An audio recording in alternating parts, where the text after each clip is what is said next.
I'm wearing 2 mics, so I don't need a third. Good. Yeah.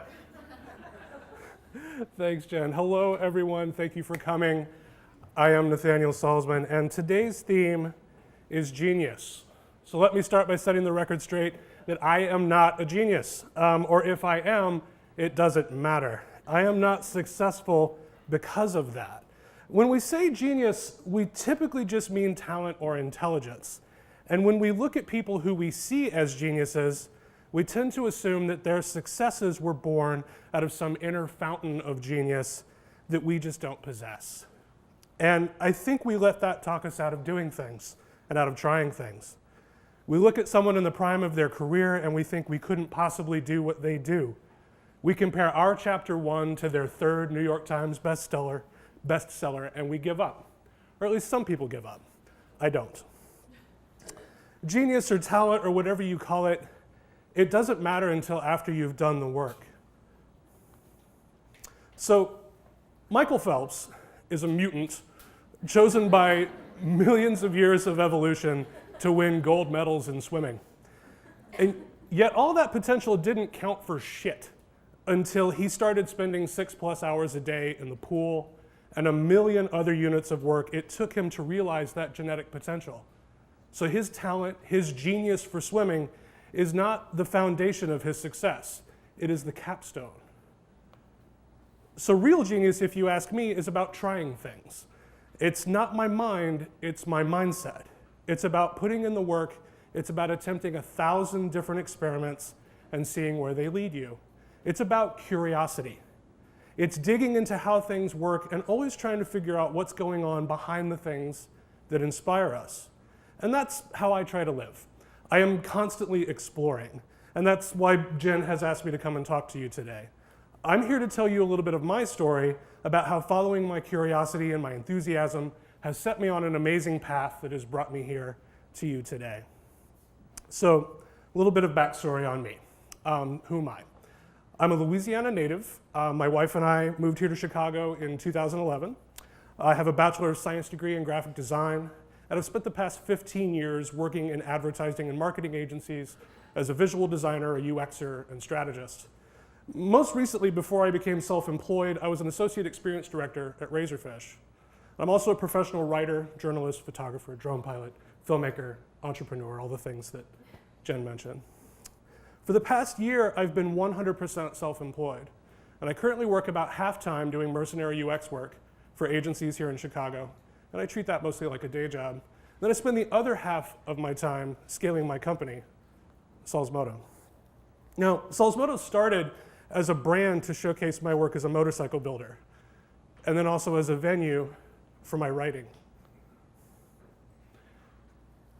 But my career trajectory has been defined most, I think, in my refusal to specialize. I don't want to be just a designer or just a UXer or just a writer or just a photographer. I refuse to be a T-shaped person.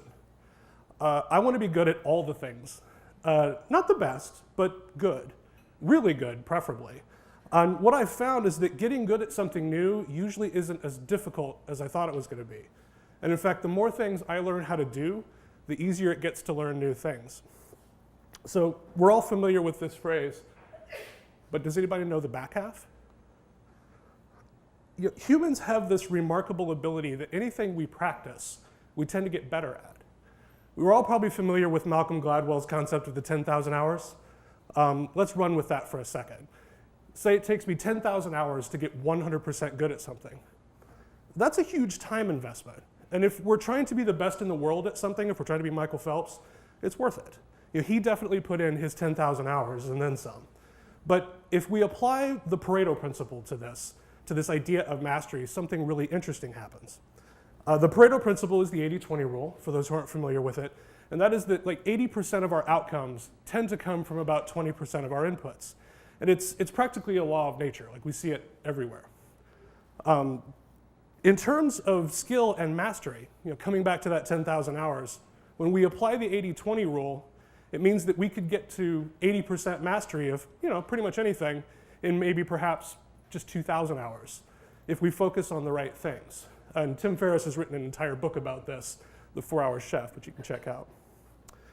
So when we look at skill acquisition this way, it means that while Michael Phelps is over here getting 100% good at one thing, swimming, I can be over here getting 80% good at 5 things in that same amount of time. So while I still can't compete with him in the pool, perhaps he can't compete with me in the world.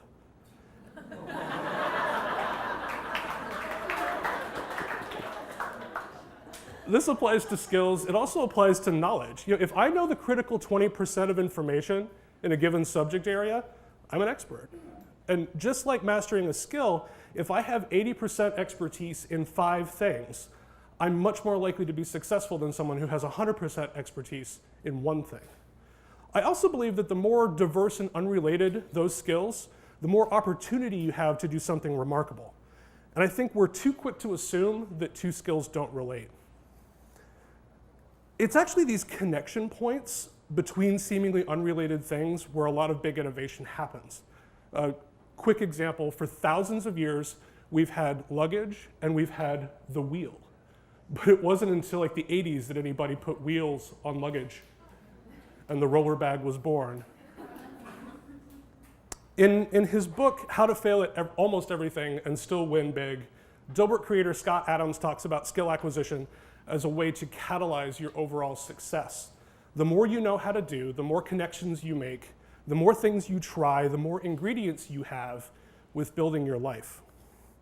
So that's all lovely in theory. Here's how it's actually played out for me in my life. These seemingly disconnected skills have been a primary driver of my success. When I was a kid of like 6 or 7, my engineer father taught me how to do basic 2D CAD work on our home computer because I wanted to draw stuff. And that led to me playing with MS Paint, and eventually I taught myself Photoshop in high school. Now I didn't have any taste or any design knowledge, but at least I kind of knew how to use the tools. I had some skill. I started college as an engineering major, following in the old man's footsteps. I took a ton of gnarly math and science courses, including basic computer science. And I was good at most of it, but my junior year I changed to graphic design because I did not want to do math for a living. I also changed majors because I was getting paid to do freelance design work. I taught myself how to use Photoshop and some of the other digital tools, and that little bit of programming I'd taken in engineering school was just enough to where I could build websites. I still had no idea what I was doing, but my friends' parents kept hiring me to design websites and brochures for their businesses. It was fun, it was lucrative, so I went with it and I changed majors. And also, because I was a designer who could code a little bit, I had a much easier time getting my first agency jobs. And I hadn't done that on purpose, it was just, I was in the right place at the right time. Fairly early in my career as a visual designer, and again thanks to my engineering background, I noticed that whenever I did a bit of planning and blueprinting ahead of my visual design work, I would always get better results than when I just started pushing pixels around. And only later did I realize there was a name for this, and that's user experience design. Those blueprints were wireframes, and the sitemaps I was drawing were a form of information architecture. When I made the shift to user experience in terms of a career track, 10 years into my career, my experience as a visual designer made me better at UX. And so did that tiny bit of dev work I did early in my career. My UX decisions were better because I understood what was going to happen downstream. And I understood that work because I had done it, or at least done some of it. And so looking back, I can trace this whole chain of opportunity. And I can find my place again. So looking back, I can trace this whole chain of opportunities that were unlocked for me just because I had a little bit of skill in these seemingly separate areas. And I can draw a line from MS Paint in Louisiana to Experience Director in Chicago. And that's fun. There are dozens of these types of chains in my past. And looking back, I feel like it's been my curiosity about how things work that seems to create the potential for these big outcomes, further on down the road. And it's not because I'm being strategic about this stuff. It's just that the more I know how to do, the more interesting opportunities seem to find me. So another quick example, when I was a teenager, I was obsessed with aviation. And to scratch that itch, my dad and I got into radio-controlled model aircraft, which I feel like at the nerdery, like I'm in good company. It was really fun. We lived up the street from the local flying club, and it had its own little miniature runway and everything. And I was there constantly, and I got really good at it because I spent a lot of time doing it. Fast forward 20 years to a now exploding market for drones and aerial photography, and once again I find myself perfectly prepared for something that I couldn't have predicted. It took me about half an hour to get properly proficient at flying a drone. And I'm actually in the process of getting my FAA certification so I can do more of that commercially. So for me, learning how to do stuff pretty much at random has opened up all these opportunities in my life, and especially in my career. I'm willing to try stuff, and that keeps paying off for me, so I keep doing it. But one skill above all others has transformed my life and my career, and that is writing. Being a good writer is a perfect companion skill to pretty much anything. It's definitely been a huge advantage in terms of my UX practice, but it's in the same chain of opportunity sense that writing has had the biggest impact for me. I learned the basics of writing well in college, where I pursued a communications minor on top of graphic design. I didn't finish it, but I did some of that coursework. And then I started blogging back on MySpace. Yeah, MySpace. Pour one out for MySpace. That was probably around 2005. And soon I had my own site, which I still have. And I have founded or contributed to at least half a dozen other sites. So in 2007, which I can't believe that was 10 years ago, I got into scooters. This was my first bike. It's a 1979 Vespa P200, and it was a piece of shit.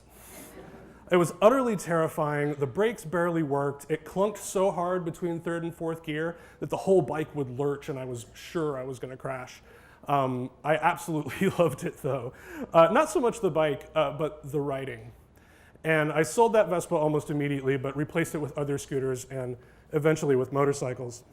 And my blogging became more and more about my escapades riding around Minneapolis and St. Paul on two wheels.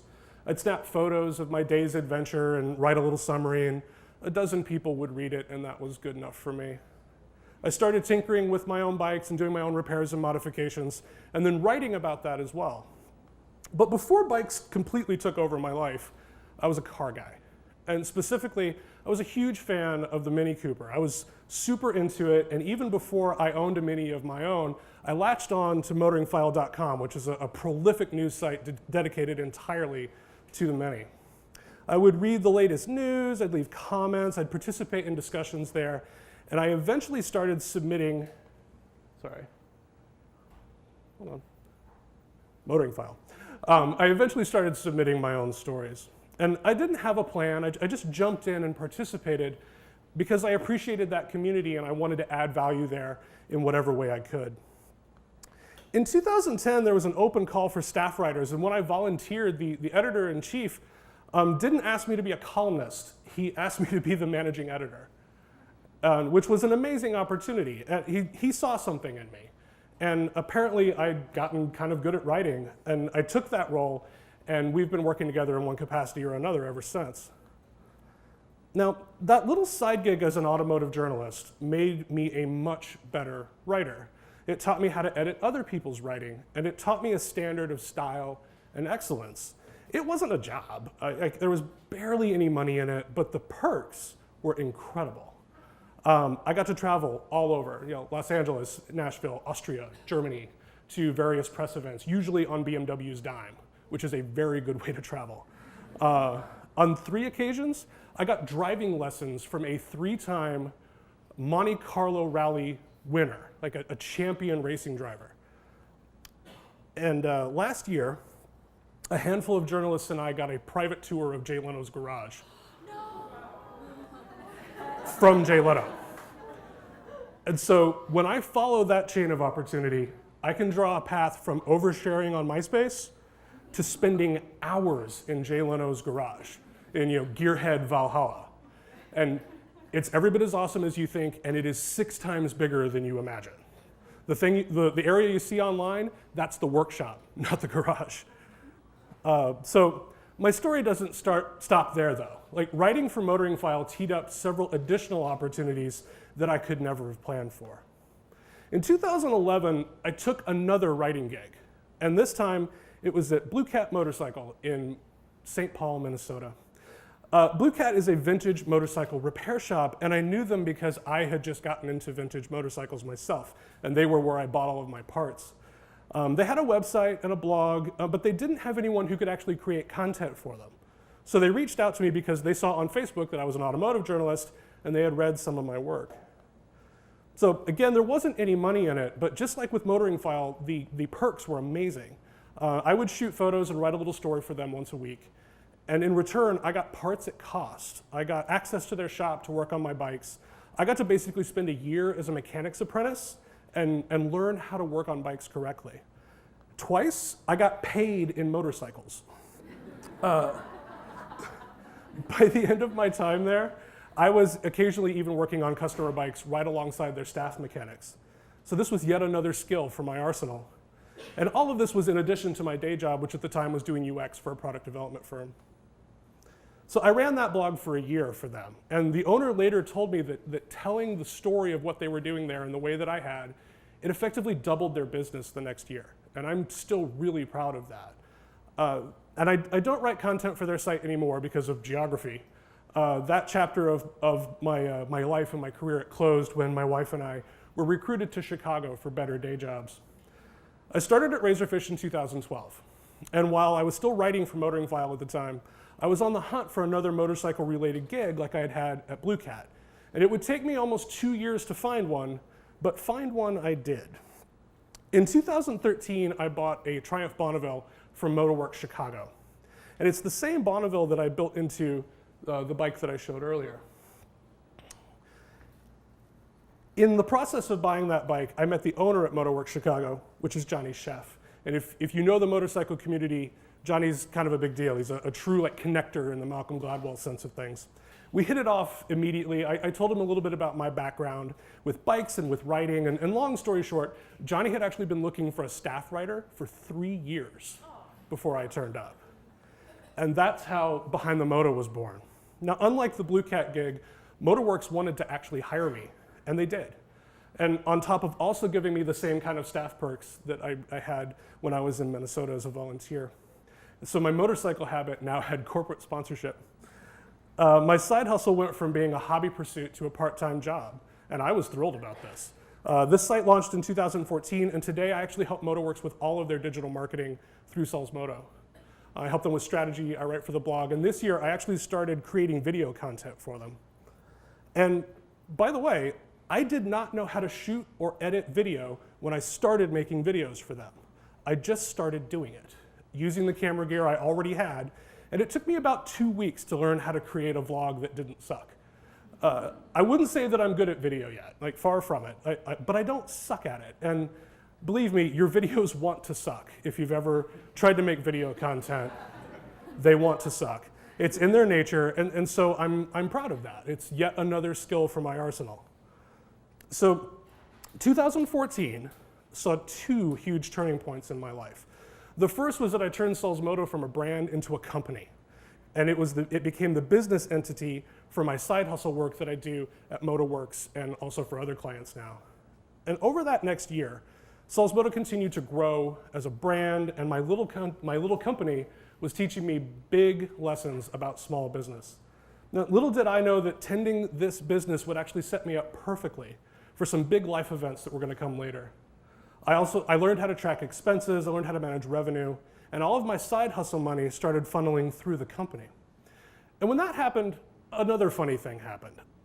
Where previously my lucrative little hobby really just existed to keep me in motorcycle parts and gasoline, now I found myself using that money to reinvest in my ability to do that work. I invested in better camera gear, better tools, online courses, I bought a drone, and the company started paying my shop rent. This vision of what it would be like to work for myself started to come into focus. And through all of it, I got to learn the basics of running a small business without needing to depend on that business. So yet another skill that I can leverage. The second big thing that happened for me in 2014 is I started reading books. Lots of books. I went from reading maybe one book a year to reading about 60 books a year. Thanks to Audible, can't recommend them enough. Reading this much brought so much knowledge and wisdom into my life that I would then tend to redistribute that knowledge and wisdom on other people, whether they wanted me to or not. And thankfully, it's usually appreciated. Jen was actually telling me last week that this is one of the reasons she wanted me to come and talk today. So I guess I'm doing something right. So 6 months of this, and it felt like I'd done an OS upgrade on my brain. I felt like I was getting better at everything I did, and I started calling it Brain 2.0. And I still consume books like crazy today. I'm currently listening to the 36-hour Ron Chernow biography of Alexander Hamilton, and it is magnificent. It is the book that inspired Lin-Manuel Miranda to write Hamilton, and so between all the bleeding and fighting, I've been reading and writing.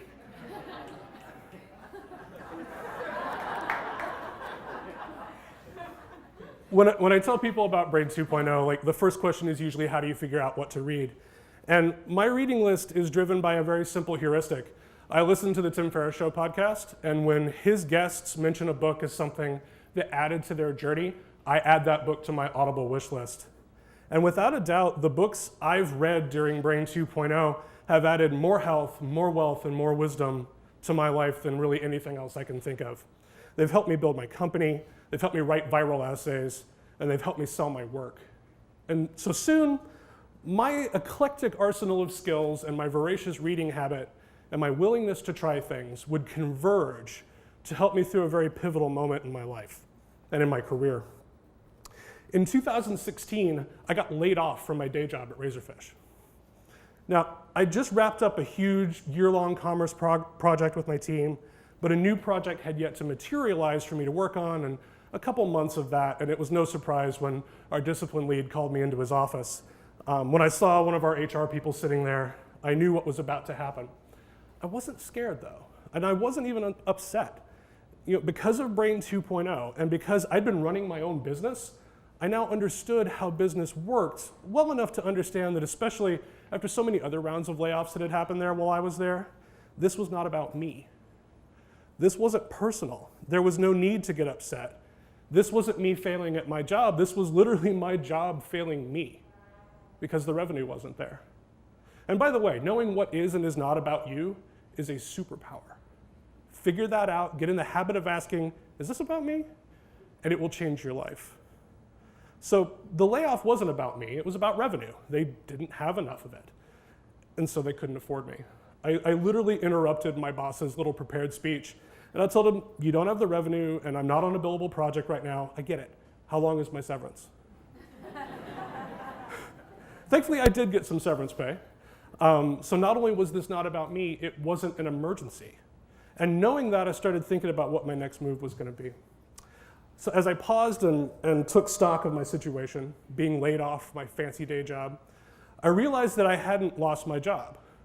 I had lost one of my jobs. And that wasn't nearly as scary. So this was my play. I used my little bit of severance as runway to do two things. The first was I built out my mercenary UX practice, and I lined up some project work.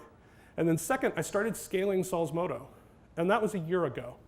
Since then, I've had steady UX project work. I've grown the Salzmodo side of the business to include 4 additional clients and several new areas of work.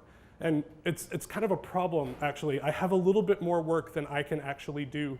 So if there are any motorcycle-loving creatives or other people who are good at what they do, who are looking for freelance work, please come see me after. I'm serious, I need help.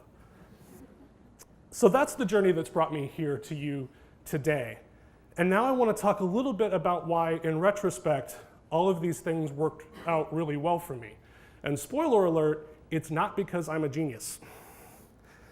I think it would be easy to assume that the moral of this story is, learn skills and read books and take chances and you will win at life. I think that's true, But that's only one layer to this story. The silent supporting role in my story has been luck.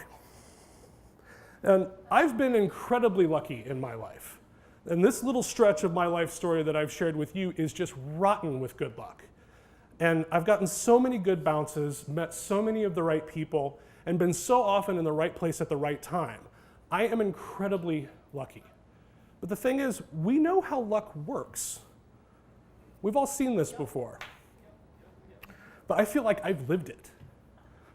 Without meaning to, my curiosity, my skill set, all the books I read, they've been preparing me to meet these amazing opportunities. And the thing is, I don't see this as an aphorism. This is more like algebra or physics.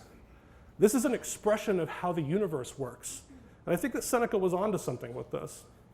The world presents us infinite opportunities, but if we're not prepared to take advantage of them, then they're effectively locked. It's almost like they don't exist, at least for us, because we're not prepared for them.